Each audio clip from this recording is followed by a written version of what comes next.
민당의 상황, 민당의 호메인은 김어준 씨입니다. 김어준 씨는 한마디로 진영의 나팔수입니다.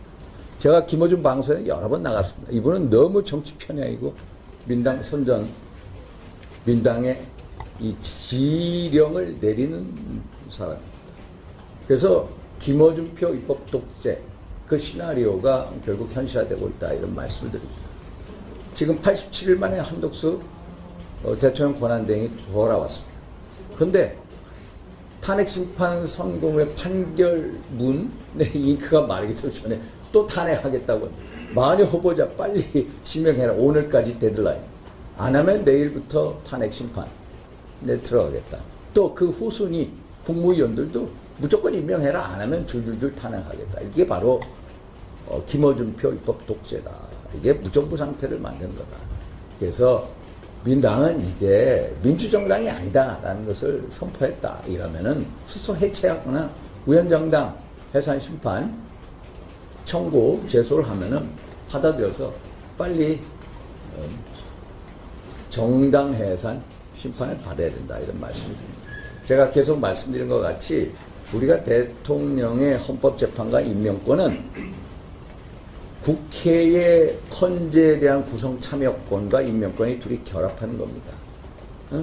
그래서 사실 대통령 권한 대행은 상당히 축소된 간접적 민족 정당성만 있다. 이렇게 얘기하는 겁니다. 대통령 국민 직접 선출했죠. 그러나 총리는 뭡니까? 결국 본인이 대통령이 결국 지명해서 또 국회 동의를 통해서 선출되지 않습니까? 그래서 상당히 축소된 간접적 민족 정당성만 있다. 그래서 이 황교안 대통령 권한 대행도 대통령 탄핵 심판, 박근혜 대통령 탄핵 심판 선고가 난 다음에 이선의 헌법재판관 후보자를 임명을 했다. 이런 등의 예시를 했고, 특히 만약 후보자는 국회 선출한 게 아니다. 여야 합의가 없는 민당이 선출한 거다. 민당이 국회 탄핵소추단의 기소자 입장이고, 그리고 재판관, 아니 소위 말해서 재판의 또 판사를 자기 사람이 임명하겠다. 이것은 한마디로 탄핵심판 결과 조작하겠다는 거다. 그래서 받아들일 수 없다라는 것이고요. 그래서 이런 식으로 사실상 상당 기간 이렇게 임명을 거부해도 그게 국민 신임을 배반한 경우가 아니다라고 얘기를 했고요. 또 만약 후보자를 즉시 임명해야 한다.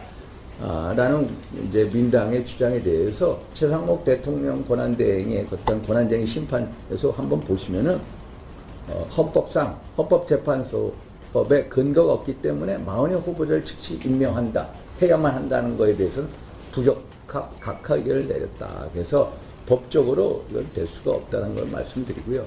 가장 큰 포인트는 헌재에 있습니다.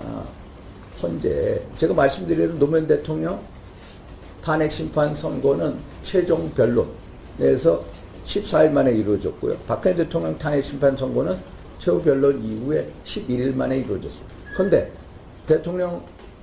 윤석열 대통령 탄핵심판은 최후 변론이 언제 있었습니까? 2월 25일 있었습니다. 그래서 오늘 며칠입니까? 내일 3월 30일이죠. 한 달, 지금 며칠이 지나가고 있습니까? 그래서 한 달 지금 한 달 훨씬 넘었다. 이런 식으로 왜 국가적인 안호미를 헌재가 방치하고 있냐. 국가적 안호미를 방치하는 가장 큰 주범은 헌법재판소다. 지연된 정의가 아니다. Delayed justice is not justice. 유명한 법적의 격언입니다. 그래서 헌재가 내일에도 당장 탄핵심판 선고 기일을 지정을 해라. 선고를 내려라. 그게만이 이러한 국가적 안호미 상태를 종결시킬 수 있는 길이다. 이런 취지의 기자회견입니다. 됐습니까? 질문사항이 있으면